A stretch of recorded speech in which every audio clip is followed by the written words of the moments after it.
दुश्मन की air strip हो, हैंगर हो या फिर बंकर्स हो, एयर बेसिस के कमांड सेंटर्स हो या फिर रडार सेटअप हो, उन सबकी तबाही, उनकी बर्बादी के लिए इंडियन एयरफोर्स को एक नए, घातक और बेहद सटीक और स्वदेशी हथियार से लैस करने की तैयारी की जा रही है। दोस्तों, इस हथियार का नाम है डुअल सैटेलाइट गाइडेड सॉ यानी स्मार्ट एंटी एयरफील्ड वेपन। इस वेपन को डीआरडीओ ने डेवलप किया है और बीईएल इसका प्रोडक्शन कर रहा है। लेकिन दोस्तों, खास बात यह है कि इंडियन एयरफोर्स के पास 100 नाम का यह हथियार तो साल 2013 से ही है और पिछले साल ऑपरेशन सिंदूर के दौरान इंडियन एयरफोर्स ने इसका इस्तेमाल भी किया था। लेकिन अब इसी वेपन के नए version dual satellite guided saw को एयरफोर्स में शामिल करने की बात की जा रही है। खबर आई है कि मिनिस्ट्री ऑफ डिफेंस जल्दी ही 100 के इस नए वेरिएंट को मंजूरी दे सकता है। तो क्या है ये डुअल सैटेलाइट गाइडेड सॉ और ये अपने पहले के वेरिएंट से कैसे अलग है, चले जानते हैं। डीआरडीओ ने डेवलप किए गए इस स्मार्ट देसी बम को पिछले साल जून में अनवील किया था और इसकी सबसे बड़ी खासियत इसका डुअल गाइडेंस सिस्टम बताया जा रहा है। बेहतर गाइडेंस यानी कि बेहतर सटीकता और डुअल गाइडेंस यानी गाइडेंस की दो तकनीकों का इस्तेमाल। असल में यह वेपन एक ग्लाइडेड बम है, 1.8 मीटर लंबा और 125 किलोग्राम वजनी इस स्मार्ट एंटी एयरफील्ड वेपन में 80 किलोग्राम का हाई एक्सप्लोजिव वॉरहेड लगा होता है। यह warhead airfield, hangers, oil depot, radar centre के साथ साथ बंकर्स को भी तबाह कर सकता है।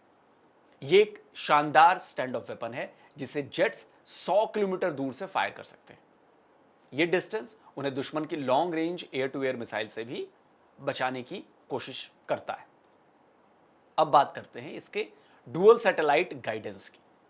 100 के बेसिक वेरिएंट में केवल इनर्शियल नेविगेशन सिस्टम के साथ जीपीएस का सैटेलाइट गाइडेंस था, लेकिन इस अपग्रेडेड वेरिएंट में मल्टी लेयर्ड नेविगेशन आर्किटेक्चर का इस्तेमाल किया गया है। यह आर्किटेक्चर डुअल सैटेलाइट गाइडेंस को एक साथ कंबाइन कर देता है। अब जैसा कि नाम से स्पष्ट है कि इसमें दो सैटेलाइट गाइडेंस हैं, एक है ग्लोबल जीपीएस और दूसरा है भारत का नेविक।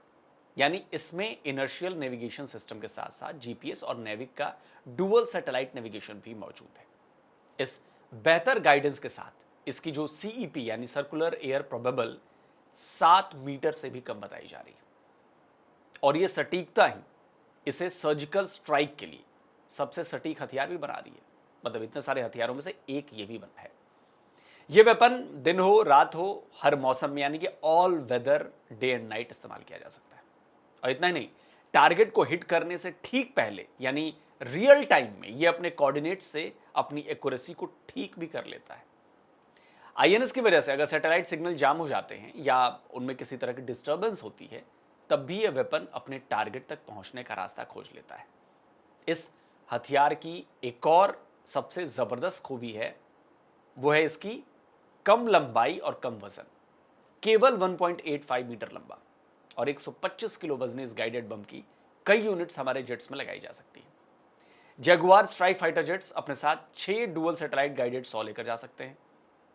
बताया जा रहा है कि SU-30 जो है हमारा अपना फाइटर जेट, वो देश में बने स्मार्ट क्वाड रैक का इस्तेमाल करके 20 से 32, जी हां 20 से 32 सॉ ले जा सकता है, जिसे एक ही उड़ान में जबरदस्त फायर पावर मिलती है।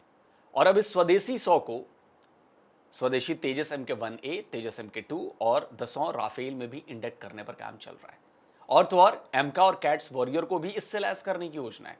और इतना ही नहीं, डीआरडीओ इस स्वदेशी हथियार के एक और वेरिएंट पर काम कर रहा है जिसमें ईओ IIRC कर यानी इलेक्ट्रो ऑप्टिकल या इमेजिन इंफ्रारेड वेरिएंट लगा होगा। इससे इसका सीपी 3 मीटर से भी कम होने की उम्मीद है। और सुनिए, यह भी खबर आ रही है कि इस ग्लाइड बम को टर्बोजेट पावर्ड बनाने की भी तैयारी है। कहा जा रहा है कि इसमें अगर टर्बोजेट पावर्ड ये बन गया तो 100 की रेंज 200 किलोमीटर तक हो सकती है और ये एक क्रूज मिसाइल की तरह बन जाएगी। तो फिलहाल एयरफोर्स के 100 के upgraded variant dual satellite guided saw का इंतजार है, जो निश्चित तौर पर हमारी एयरफोर्स की फायर पावर को बढ़ाने वाला है। दोस्तों, आप क्या कहते हैं इस पर, डीआरडीओ के इस कामयाबी पर? कमेंट करें, अपनी राय दीजिए और जिन दोस्तों ने अभी तक डिफेंस डिटेक्टिव को सब्सक्राइब नहीं किया है तो भाई चैनल को सब्सक्राइब करें, साथ में बेल आइकन प्रेस करें और हाँ, ऑल नोटिफिकेशन ऑन करना मत भूलिएगा, ताकि हमारे द्वारा अपलोड किए जा रहे हर वीडियो की जानकारी आप तक पहुंचती रहे। जल्द मिलता हूं एक और नए वीडियो के साथ। नमस्कार, जय हिंद।